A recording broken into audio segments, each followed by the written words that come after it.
cultural misfires, tax-dodging dresses, and an apparent statement of genuine cruelty. Here are some of the White House's most controversial fashion moments.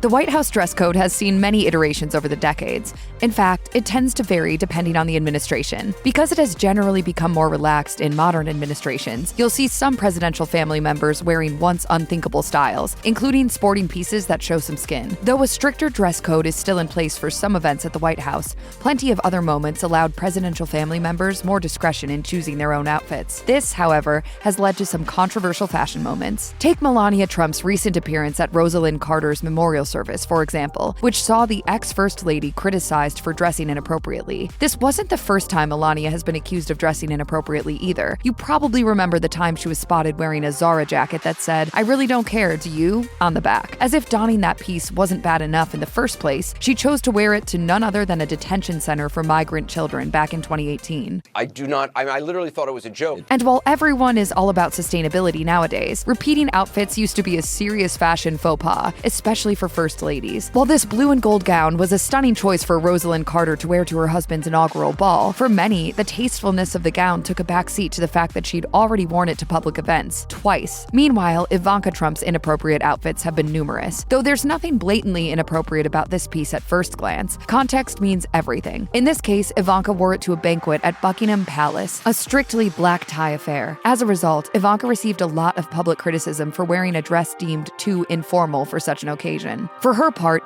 Nancy Reagan stunned in many gowns during her husband's presidency, some of which were donated to her by designers. According to the Ethics in Government Act, however, she was supposed to disclose the dresses as income to the IRS, which she didn't do. The result? A stint of alleged tax evasion that may have amounted to hundreds of thousands of dollars during the presidential term. Even Michelle Obama has had inappropriate fashion moments, and this dress was one of the earliest subjects of her wardrobe controversies. At one point, reporter Jermaine Greer called it a red butcher's apron. It's unclear why Obama chose the garment for election night of all nights, but many people no doubt hope that it's since been relegated to the back of her closet. In contrast, the gown Barbara Bush wore to her husband's inaugural ball was truly gorgeous. Modest? Check. Formal? Check. So why has this garment been the subject of controversy? Well, the reason is actually straightforward. Her gown was all blue, while her husband was leading the Republican Party. Wearing the opposing team's color to your own celebration seems like an obvious no-no, but Barbara Bush chose to stun in blue nonetheless. Speaking of color, dressing in black is common to those of us living in the States, but as it turns out, it isn't always such a standard fashion color in other countries. Let Hillary Clinton's fashion faux pas be a lesson to all of us not to wear all black outfits while visiting Japan. In that country,